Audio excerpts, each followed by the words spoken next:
Hello everyone, hope you have a good day.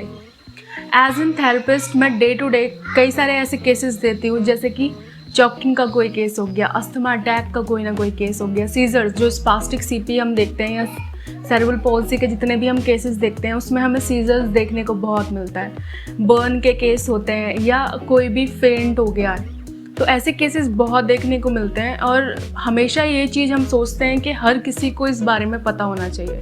अगर कोई भी ऐसी कंडीशन में और उसके आसपास कोई ऐसा इंसान नहीं है जो जानता है उस बारे में, तो कुछ भी हो सकता है, वो कंडीशन और वर्स हो सकती है। तो आज की इस वीडियो में हम बात करेंगे फर्स्ट एड के कुछ टॉपिक्स के बारे में।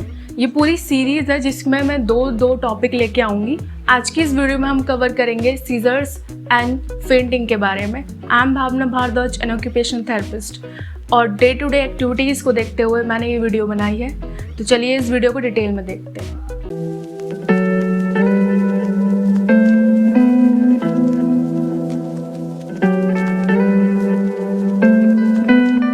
तो सबसे पहले बात कर लेते हैं सीज़र के बारे में। एक्चुअली होता क्या है, क्या करना चाहिए और क्या नहीं करना चाहिए। तो सीज़र एक्चुअली हम फिट्स और कन्वल्जन के नाम से भी जानते हैं इसे।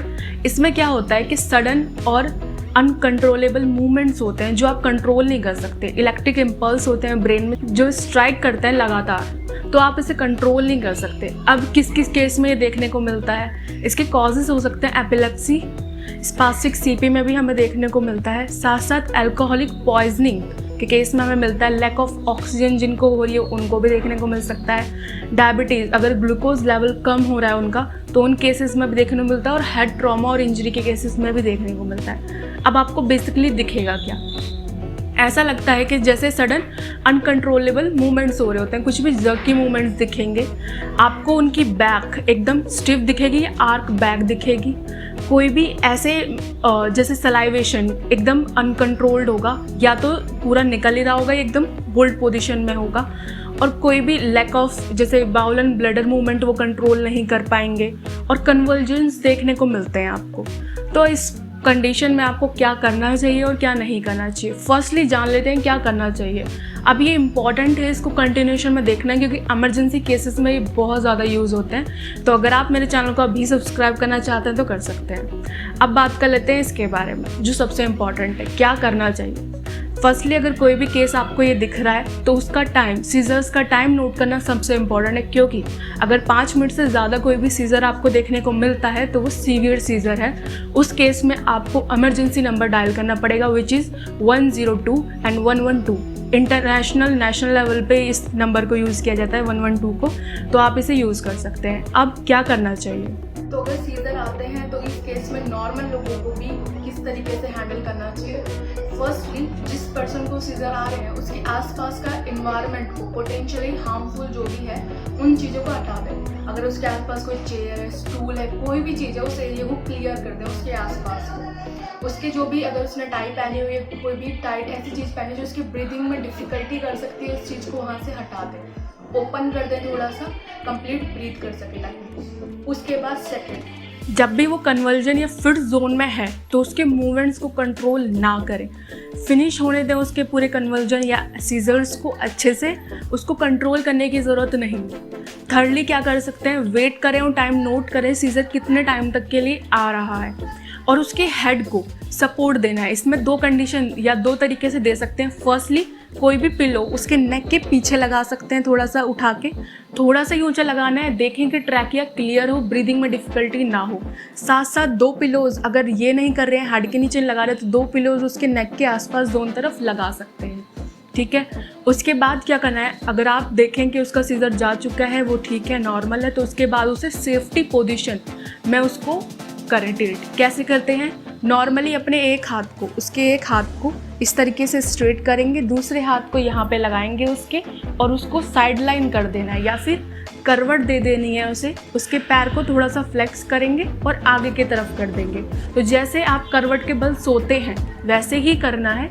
नॉर्मल हाथ बस इस पोजीशन में होगा, ताकि ये हाथ यहाँ क्यों रखना है, ताकि आपको उसको नेक, जैसे ही उसको टिल्ट किया तो वो ये नीचे रहे और उसके नेक को सपोर्ट दे सके। साथ साथ क्या करना है, जैसे ही वो इस पोजीशन में है साइड में, उसके नेक को थोड़ा सा उठा देना है, सेम वही कि ताकि एयर वे क्लियर रहे, अच्छे से वो ब्रीदिंग कर सके। ये हैं कुछ पैटर्न्स जिनका ध्यान रखना बहुत ज़रूरी है सीजर्स के केस में, जो कि फ्रिक्वेंटली हमें देखने को मिलते ही है। साथ साथ क्या नहीं करना है, अगर उसको सीजर्स आ रहे हैं जैसे मैंने बताया, उसके मूवमेंट्स को कंट्रोल नहीं करना है। अगर कोई भी हार्मफुल ऑब्जेक्ट है आसपास तो उसको रिमूव अच्छे से करना ज़रूरी है। उसको साथ के साथ जैसे ही उसे सीजर्स आ रहे हैं उस ड्यूरेशन में या उसके थोड़े से बाद भी उसको खाना और पानी नहीं देना है। उसके माउथ में कोई भी ऑब्जेक्ट या कोई भी चीज़ देने की ज़रूरत बिल्कुल नहीं है। CPR माउथ टू माउथ जो रेस्पिरेशन देते हैं वो भी देने की ज़रूरत नहीं है। कुछ टाइम बाद सीजर अपने आप नॉर्मल हो जाता है, उससे टाइम लेने दीजिए। अब इमरजेंसी कॉल आपको कब करनी है, कौन से सीवियर केसेस हैं, किस कंडीशन में आपको इमरजेंसी कॉल करनी है। नंबर मैंने आपको बताया 102 जो एम्बुलेंस का नंबर है, 112 नेशनल इमरजेंसी नंबर है जो कि अभी लॉन्च हुआ था। तो बेसिकली इस पे कर सकते हैं। अब किस किस केस में ये करना है, अगर सीजर्स मोर देन 5 मिनट है तो आप कॉल करेंगे। अगर उसने सीजर के दौरान अपने आप को हर्ट कर लिया है, टंग को काट लिया है या कोई भी हर्ट कर लिया है तो उस केस में करेंगे। अगर सीजर पानी में होता है तो उस केस में करेंगे। अगर सीजर के साथ उस बच्चे को या उस पेशेंट को कोई और भी दिक्कत है, डायबिटीज़ की या कोई भी इमरजेंसी दिक्कत है तो आप कॉल करेंगे। प्लस आप कॉल करेंगे अगर उस बच्चे को या उस पेशेंट को फर्स्ट टाइम सीजर हुआ है तो, और अगर एक सीजर ख़त्म होने के बाद, एक साइकिल ख़त्म होने के बाद वो सीजर दोबारा स्टार्ट होता है तो आप इमरजेंसी कॉल ज़रूर करेंगे। उसके पेरेंट्स को, आप लोगों को, नॉर्मल लोगों को सबको पता होना चाहिए कि सीज़र के केस में हमें किस तरीके से उस बच्चे को हैंडल करना है। उसकी जो नॉर्मल कंडीशन है वो ठीक हो सकती है, बट ऐसा ना हो कि हम कुछ ऐसा कर दें कि उसकी नॉर्मल कंडीशन को हम और ज़्यादा वर्स कर दें। सो नेक्स्टली हम बात करेंगे फेंटिंग के बारे में। अब सेकेंड है फेंटिंग। तो फेंटिंग के केस में क्या करना है, फेंटिंग मतलब बेहोशी। ये किस किस केसेस में आपको देखने को मिल सकती है, अगर दर्द ज़्यादा हो रहा हो, पेन के केस में, हंगर ज़्यादा हो, बहुत टाइम से ना खाया हो तो मिल सकती है आपको ये। अगर इमोशनल स्ट्रेस ज़्यादा है तो आपको ये देखने को मिलती है। अगर गर्मी ज़्यादा है या ओवर एग्जॉस्ट हो गए, आप ज़्यादा काम कर लिया है तो आपको ये देखने को मिलता है। अब इसमें क्या मिलेगा आपको, फेंटिंग हमें पता ही है, बेहोशी, रिस्पॉन्स नहीं करता सामने वाला इंसान, जिसको ये हुआ होता है वो रिस्पॉन्स नहीं करता है। जो भी पल्स रेट होता है उसका, जो नॉर्मल आप पल्स रेट चेक करेंगे वो स्लो हो जाता है और आपको स्वेटी स्किन दिखती है, पूरे में पसीना दिखता है और एकदम स्किन एकदम पेल कलर की हो जाती है, पीले कलर की, क्योंकि ऑक्सीजन सैचुरेशन लेवल डाउन हो जाता है। अब आपको इस केस में क्या करना है, नॉर्मल उस इंसान को लिटा देना है ज़मीन पे। उसके बाद उसके जो लेग्स हैं, लोअर एक्सट्रीमिटी है, उसको किसी ऊंची हाइट पर रख देना है। आप चेयर का यूज़ कर सकते हैं, आप इवन अपने शोल्डर का यूज़ कर सकते हैं। उसके लेग को अपने शोल्डर पे रखिए और थोड़े हाइट पे होना है आपको, ठीक है। कोई भी ऐसे ऊंचा ऑब्जेक्ट यूज़ कर सकते हैं। आसपास लोगों को एरिया क्लियर कर देना है ताकि प्लेंटी ऑफ फ्रेश एयर वो ले सके, ब्रीदिंग में कोई डिफ़िकल्टी ना हो। चेयर पे लेग इसलिए रख लें क्योंकि हमें सर्कुलेशन बेटर करना है। जैसे ही circulation O2 CO2 level, oxygen brain को रिस्पॉन्ड करेगी, वो अवेक हो जाएगा। अब जैसे ही वो नॉर्मल कंडीशन में अगर आता है तो आपको उसे आराम से उठा के बिठा देना है और उससे पूछना है कि उसको कोई और प्रॉब्लम तो नहीं है, और जो भी उसे रिक्वायरमेंट है उसे साथ के साथ पूरा करना है। ये करना बहुत ज़रूरी है क्योंकि बहुत टाइम तक अगर उसने रिस्पॉन्ड नहीं किया तो और सारा वर्सन कंडीशन आपको देखने को मिल सकती है कोई भी। तो ख्याल रखना और ध्यान रखना बहुत ज़रूरी है। अगर आपको मिर्गी यानी कि सीजर जैसे केसेस या फिर फेंट, अगर आप बेहोश हो रहे हैं या कोई भी आपके आसपास ट्यूशन में, स्कूल्स में आपके कलीग्स, दोस्त, कोई भी बेहोश होता है या आपको वैसे ही कोई इंसान दिखता है तो आपको पता होना चाहिए कि आपको इस कंडीशन में क्या करना है और क्या नहीं करना है।